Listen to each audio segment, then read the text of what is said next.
Well, in the beginning, I believe there were 6 or 7 towns that came together, and back in 1973, and it was actually happened around 1970, and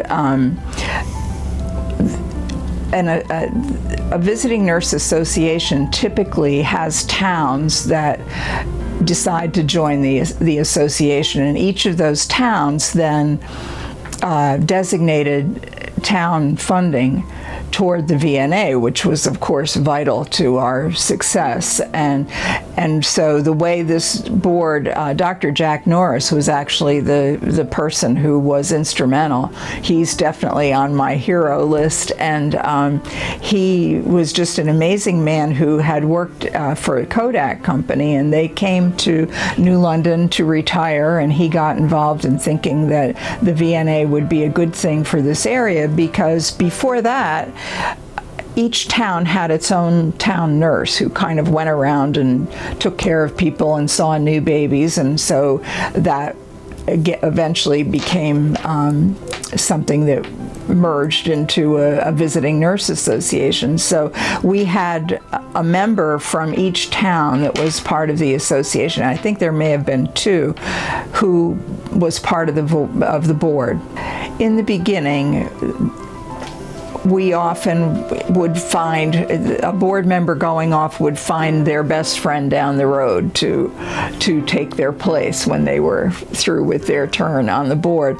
And over the years, we began to say and get a little more sophisticated and say, we need someone who has finance experience. We need someone who has marketing experience. And so we began to focus a little more on not just getting a representative from the town, but looking for some very specific talent. We had talent from, again, a lot of people who had retired to this area, and I could name people that were special to me, but I know I'll forget somebody, so I don't want to give names.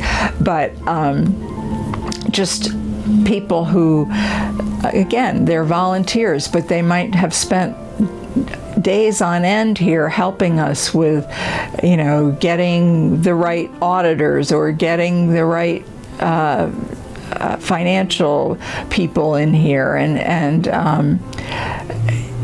helping us to get linked up with good marketing and development resources. So the board is really critical in that way. The board, in my experience anyway, was never anything but supportive, but their role is also to ask important questions and make us think about what we're doing, and is it the best way?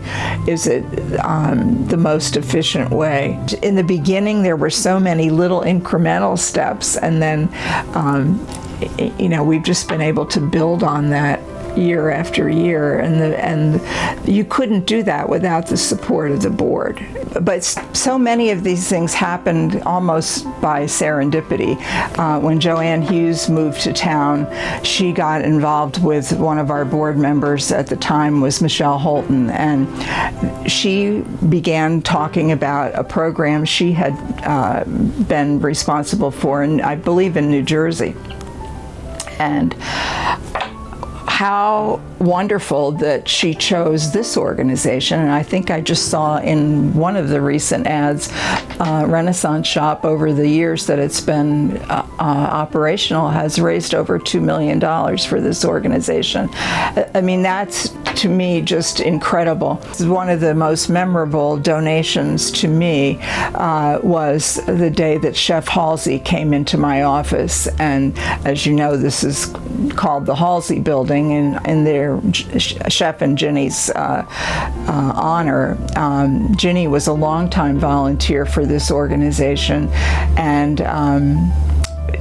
he came into my office one day and sat down and said, we're going to be moving, and we have a home that we would like to give to the VNA, and when you sell that home, you can use that money. And it just happened to coincide with our efforts to get, finally, after I don't know how many years, but quite a long time,